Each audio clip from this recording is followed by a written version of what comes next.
Okay, we are live.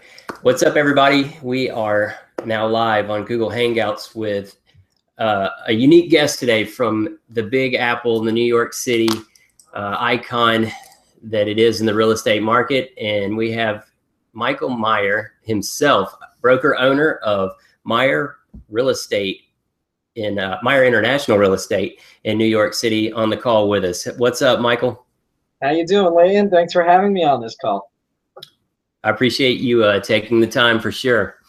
We'll go ahead and get right into the interview itself, man, so the people can find out more about what you have going on and why you're different and why your brokerage is able to be where it's at today. Uh-oh, is that your Snapchat shirt? That just answers your question right there. This is where I am, guys. Snapchat. Michael Meier, NYC. That's the difference, isn't it? Now, you're actually teaching classes on that tonight, right? Yeah, I'm doing it tonight. Tell me about it. Yeah, so very quick intro, and you can feel free to ask me questions as we go. But Meier International, we're a boutique firm in New York City. I'm a broker owner. I've been doing this for I don't know how long now. I've been doing this for over a decade, and my firm is. We like to train. We like to educate. Within our company, and also just outside the company, and just improve the industry. Improve the industry for agents, improve the industry for consumers, that's why I know you, because you're awesome and great to know, and we share some of these same goals and stuff. So connecting with people like you is amazing for me. Treat. So thanks for all the wisdom you share. I get to learn from you. Cool. But you asked me about, so tonight I'm going to be meeting with people that are going to be agents. They're going through a real estate education program right now, and I'm coming into the school to talk to them about how they can use Snapchat to grow their business. And I created a Facebook page called Real Estate Snapchat Secrets, where I'm putting up there, I've already put up there 4 videos, maybe 5 now, on how you can use Snapchat to grow your business. And very specific things, short videos that agents can look into, and they can use that. And these are things that we are doing that are successful for us. So, I always tell people, find someone successful in the room, copy what they're doing. This is working. Successful people are doing it in my firm. I'm doing it. So I urge everybody to kind of do the same thing and collaborate with me in that way. Cool deal. And so is that strategy, is it working pretty good for you? It's working fantastic for me. It is a new network. Well, I take that back. It's not a new network. It is new to maybe people our age, and it's new for people using it for business as well as personal. So it's early on in the process, but for me, it has been the best platform, the best use of my social time, so to speak, that I've ever had, and it's phenomenal. Good deal. We'll dive into that in a second, because I'm really intrigued with how you're using Snapchat to grow your business in certain aspects. But let me take one step back, because there's something intriguing about you that I want people to know. You told me something from a conversation a few months back that that you were actually basically about to be on $1 Million Listing New York, the show, and it came down to you in Louise, right? Yeah. So basically, yeah. Well, I mean, just to get to that point, because I have friends and different buddies across the U.S. that have gone through the process of actually getting on one of those shows and stuff, and that's not an easy feat to get where you were able to actually get to. And it just came down to you and him, I guess. And, who knows what, made their decision what it was. But, what was that experience like for you going through that to be on this show? Like, how did that influence you or have an effect on you and your business? Yeah, so it had a major effect on my business and my perspective. So what happened is, $1 Million Listing, the show, they actually started putting out feelers to see who wants to be on the show. I never got the feeler alert. I never got the email saying come in for an interview or anything like that. But at the time I was creating videos, that were getting a tremendous amount of attention. And everything from Business Insider to Curb to whatever were the real deal. We're talking about how I was using videos to market properties. And in short, what I was doing was taking models, creating lifestyle photo shoots that were pretty sexy and interesting to watch. And then I would come in with the video crew and video the photo shoot that was being taken place. The photos, these lifestyle photo shoots of the homes, we would put into magazines and spreads like Manhattan Magazine front cover, stuff like that. And then the video we took, and I also, aside from going into the apartment while the photo shoot was going on for the home, I went around on a Ducati on my bike, and I would go around the city, the neighborhood, and I would teach you about the neighborhood, the history, and things that you should know. So within a short show, you got to learn history, you got to learn neighborhood, you got to see some beautiful models in an apartment, you got to see the apartment where all this commotion and craziness and excitement were going on. So you got to really feel the space because that space was being used. And you got to envision what a home could look like. So I got all this, everything from, being an innovator to does sex sell real estate. My name is associated with that when you look up that kind of stuff for video. Not a bad. They reached out to me. $1 Million Listing reached out to me because they had heard about all that buzz and asked me if I had an interest in being on the show. It was a very cool experience. It's funny when you actually get the backstory on things, because I actually talked to Frederick Eklund in Austin, Texas, back in December when we were speaking at Real Estate Webmasters Conference, and he actually told his story. Facebook, I remember that. Yeah, I mean, he actually had his own show called like The Billionaire Real Estate Agent, and he made a pilot and presented it, and they spent all this money, and he was like yelling at agents and trying to be this crazy guy or whatever, and the networks were like, nah, and he did all this work, and like it didn't really get anywhere for him, and then like this opportunity came with this show or whatever, and I think he applied, he said, or whatever, but then he didn't get it either. And then it kind of worked out to where they kind of came back to him after a season, I guess. But it's just funny how all that stuff works out. It's not what I think. His story, his business partner was in another show selling New York. And I heard rumors about, maybe they didn't want him on that show or something. I don't know what. This is completely third hand. I don't know if any personality matter. But what happened is then $1 Million Listing wanted him on their show, which was like a perfect match. He's great. So both him and his partner were on different shows. Nice. Yeah, he had to actually switch firms, I believe, in order to get on $1 Million Listing, because the other show with a different network was working with the previous firm with his partner. So I think it necessitated him switching firms just to get on $1 Million Listing. Yeah, that's what's crazy about these shows.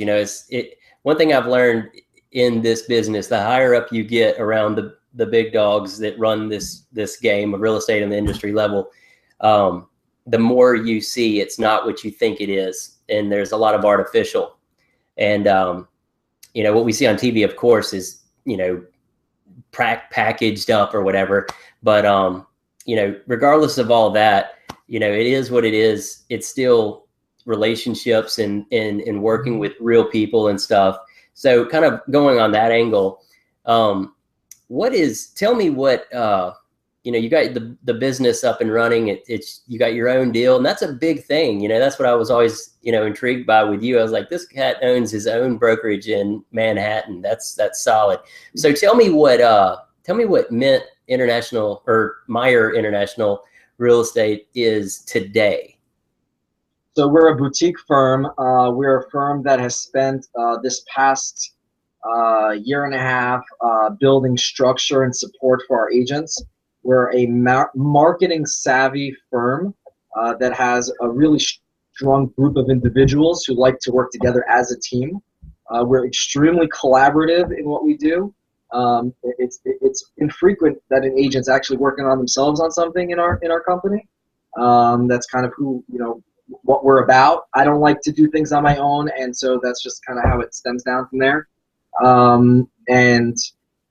We are a company that is about to really start a recruiting process. We haven't really recruited in the past. Most people that are here came through a referral, or I knew from the past or something.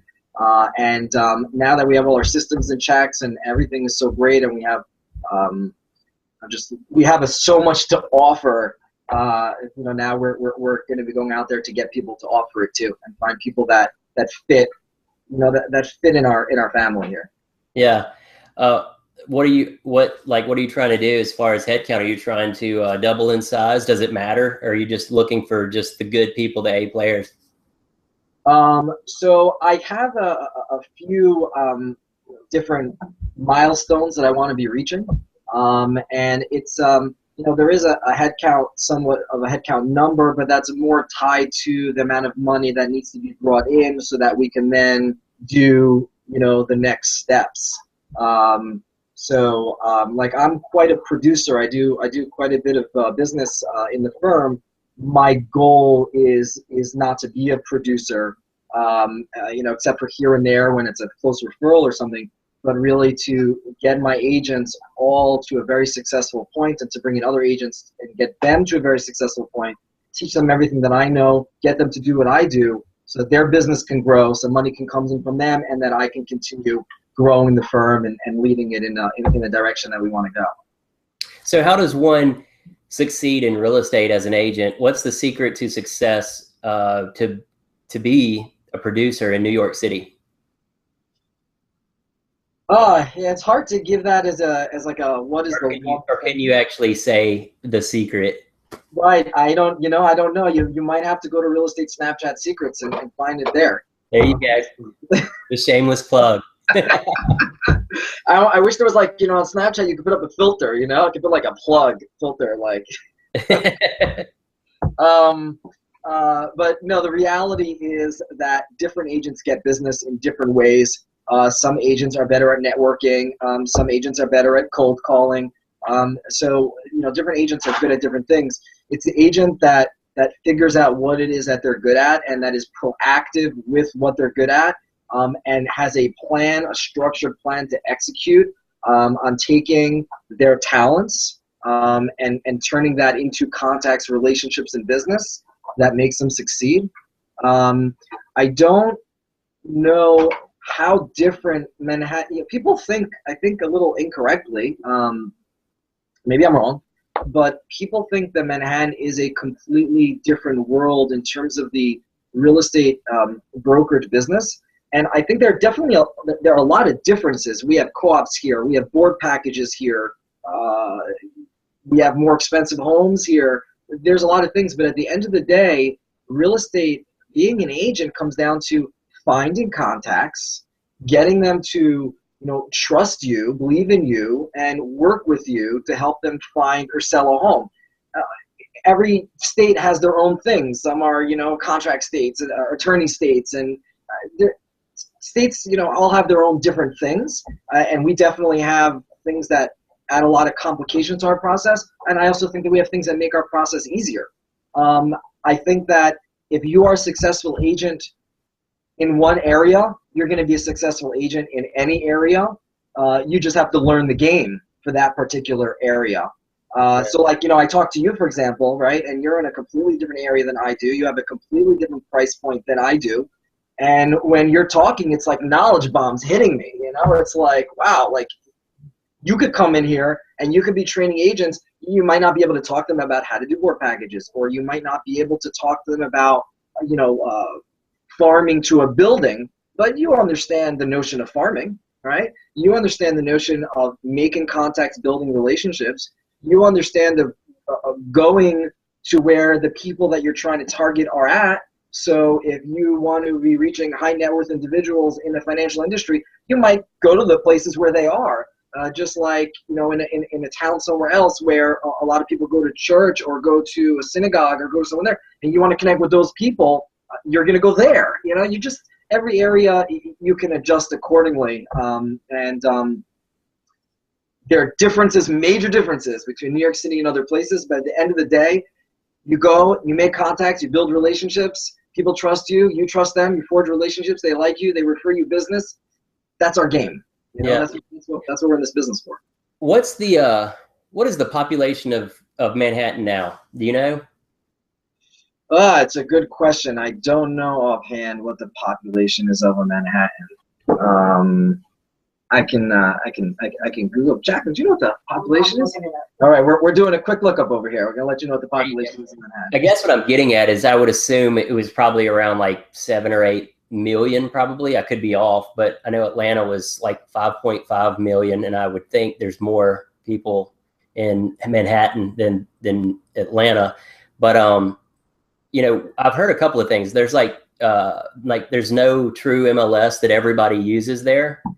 They kept it kind of 3.9. 9.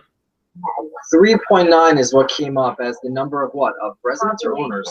Population? What was it? 2016, 3.9 is the population. That's probably that Manhattan. The islands. Yeah. New York City, New York State. Yeah. New York City is 9 million. So 9 million. I nailed it. What I'm getting at is, I mean, that is more people than that's twice as much actually than the state of Alabama has population count as New York has. So like, why I was curious is like, how does someone make it with that much of a cluster of people?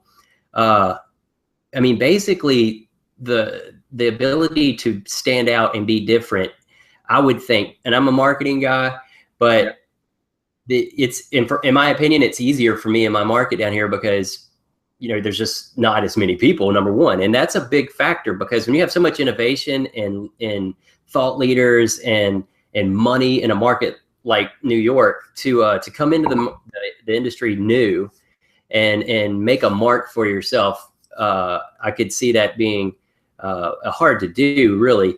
But like with the lack of an MLS that has like one place where all the inventory is and stuff, that's kind of what I was getting at earlier. That how do you find inventory? And like if you get a listing, you don't like just put it on the MLS and then syndicate it out, stuff like that up there. You have to actually hustle it. If I'm thinking correct, it's a different style of selling, right? Have a feel of an MLS. It's not run by NAR. But I don't know if you're hearing me. This whole thing. Can you hear me okay? Are you okay? Yeah, it was kind of doing something crazy for a second. All right. So I was saying that in New York, we do have our version of an MLS, and we do have a central repository where we put information. It's not regulated as well. The data is not always correct. Sometimes you have to check multiple sources to find what you're looking for because one source just might not have it and the other one might because it's really not governed well enough. But we still do have a central repository. It's not run the same, so there's a lot of companies out there like Curator and these companies that are doing some really great work by plugging into the local MLSs and using data to do stuff with it. We can't do here because we don't have the same system, and it's different. So it affects you in terms of that way. In terms of standing out, yeah, it's significantly more difficult to stand out here. And it's more difficult. Also, the number of agents. There's an astounding number of agents over here. It seems like everybody in New York City is a real estate agent. And people think they think you sell one home and it's a $2 million home and you get 3% commission on it and you got $60,000 that are coming in. And people are like, I just need to do 1 or 2 deals a year, and so they have these unrealistic, although understandable, notions of how the business works. So a lot of people jump in, and 80% of them fail. So it's definitely harder to stand out. At the same time, we are surrounded by great talent and resources. So for me to put together the type of stuff that we do, and like I said, we're a very marketing savvy firm. You Google us and you look us up. This kind of stuff that we do, is really great. I luckily have resources that I can tap into nearby to get all those things done. Yeah, I would be beyond, that's for sure. yeah, I would be in absolute heaven up there with the availability of resources that you guys have. The delicate balance of not going broke and using the resources is the game over here. Yeah, yeah. In the game of brokerage ownership in general, I'm sure. Brokerage ownership. Well, good deal. I like a quote that you had on your website. It said, if you want to get ahead in real estate, you have to get personal. It takes dedication, it takes innovation, and it's the only way we work. I think that's a very intelligent statement for sure, but I definitely have noticed that about you and your style. So kudos to you guys and all the success that you've had so far, and I wish you a lot of luck with your new strategy. Actually, a quick story to how we got to that actually was, yeah. I do a lot of marketing and a lot of advertising, right? I do a lot of direct mail, I do a lot of internet stuff, I do a lot of whatever. And I was sitting with past clients, we sold their apartment, and they were very happy, of course, got it sold, and we're sitting down for dinner, we took them out for dinner, and I showed them like a few different options for what I could put on my postcards, right? And one of them was like, 500 million in sales, and the other one was like, 750 transactions, whatever, like, big numbers, or a decade of experience. I said to them, what should I put on the card that if I, cold mail these things out to like thousands of people nonstop, that people are going to be impressed with the most, right? Is it the volume? Is it the dollar amount? Is it the experience? And they looked and they went back and forth between each other. And then they said, you want us to be honest with you? And I was like, yeah, that's what I'm asking you. Yeah, and they said, I don't think any of that stuff makes a difference. We wouldn't hire anybody that doesn't have experience, and we wouldn't hire anybody that hasn't done a bunch of transactions. Like, that's not why we hired you. The reason we hired you was because you treated us like we were your only client. That's it. So put that down. That's what you should write on your cards. And, that kind of really brought it home, because it's true. Who cares? Every year we do another whatever number of transactions. Are we any better next year than this year because we did more transactions? No, we're better because we learn how to interact better with our clients and handle them better.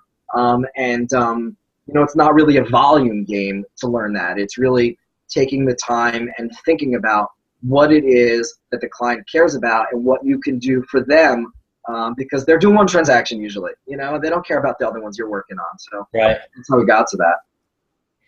Yeah, and I agree. I mean, that is, from the way marketing has evolved, the generations have different hot buttons, and what works in the trends is definitely getting away from yay me, look at me and what I've done. They're worried about what we're going to do for them and what's the difference in that makes that valuable, distinct, unique value. That's definitely the key. One thing I wanted to know is, what is your view on the real estate industry? If you fast forwarded the time frame to 5 years, I hate to say 10 years, so it's just a long time, but 5 years from now, what do you think the landscape of real estate from the agent and broker's point of view, what are you preparing for to do like adaptive innovation and evolution of yourself and your brokerage to stay relevant? Like, what do you see as that landscape? Is it going to be much different, or is it going to be about the same? Or do you think it might be kind of what it is for New York, and it might change a lot outside of that, but because you guys have this like micro market that's huge, but it's like it's insulated, it does its own thing. So I don't know how Manhattan's going to do different than everywhere else, but I'm gonna my thoughts on the future in general are that I think that the role that the brokerage plays is going to become more important over time. I think that we've gone through a wave where you had the broker, the all-important broker, and then then as time went on, the agents became more of the how do you say it? The agents. It really became the brokers became less important a little bit. I don't know how to explain this, but I think it was leverage. Yeah, leverage. I mean, everything from financially, there are differences in terms of that, but just agents have come to a point, and there's been a lot of models out there that have agents and agents building their own teams and basically building a company within a company, and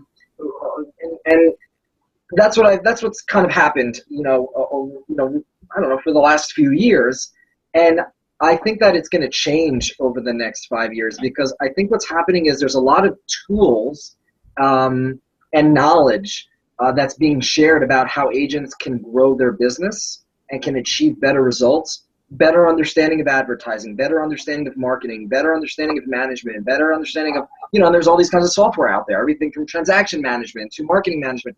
And you're seeing every day another tool comes out for agents to use. And these are tools that can significantly improve the agent's business, their quality of life, their work-life balance. There's so much that's gonna improve what they do, but it's too much for them to be like going out there, being belly to belly with clients, trying to deal with the relationships, transactions, and manage all this stuff that's coming at them to help them. So I think as time's going on, agents are going to look more towards the brokerage to help them and guide them what they should be doing to help leverage their time better. And so I think the successful brokerage of the future will be the smart broker who understands that their job is to empower their agents, and that is their job to help their agents choose what to use and how to use it and give them advice. And I think it's very similar to what happened with customers, where in the past brokers held all the data and customers needed agents for the data, right? And then all the data now went out to the customers. They can go themselves onto Trulia, Zillow, and all these platforms. And now we're starting to see that the customers and the clients, they're getting so much data that they're asking the brokers to interpret the data. Yeah. And it's coming back into, I feel like agents are becoming more important in some way. At least here, I think agents are becoming more important because the more information you give to the consumer, the more confusing it is. And the more they need somebody to break it down. And that's how I see the broker to agent, same dynamic. Where brokers are gonna have to do more for their agents, but in return, the agents are gonna value the brokers more because they're doing more. So that's a lot of support to agents is what I see in the future. Yeah. All right. Well, then one last question, and we'll be finished. I want to know if you had to just kind of sum it up in a statement, like what would if you were to pass down some most valuable knowledge you could, what would be like the best piece of advice that you feel would help a new agent or just an agent in general? Like, if you were gone tomorrow, what would be one piece of knowledge that you've learned through all your years in this business that you would value enough to be like, that's the thing I need to pass on so people know? Figure out what is the best way for you to make contacts, build close relationships with those contacts, and give them the advice that they need to do a deal. Don't get distracted by all the shiny stuff. It's simple. Go find people, build relationships. You're never going to reinvent this wheel. The reason that we are in business as agents is because people want us to build relationships with them and help them and guide them. So just, stick to that, figure out what tools are going to work with you to accomplish that. But every time you look at a tool and a shiny thing, think about, is that going to help me build relationships? For me, it's Snapchat. Snapchat allows me to build relationships with people, see in their lives daily what's going on, let them see what's going on in my lives daily. And it's the most simple way for me to build relationships with people. And that's why I'm all into Snapchat. Gotcha. Man, well, thank you so much for taking your time and making this happen. I know New York City moves a lot faster than Mobile, Alabama, but good luck with things. I'm sure you move just as fast as everyone in New York City moves. You are a hustler, man, and it is great to be out here with you. It's an honor. Heck yeah, likewise. All right, man. Well, good luck with everything, and thank you everybody for watching episode 185,000 of the Southern Fried Real Estate Show. We appreciate it, and we hope you got some good info out of this. We'll see you guys next time. Thanks, Michael. Michael Meier, everybody. Meier International Real Estate. Peace.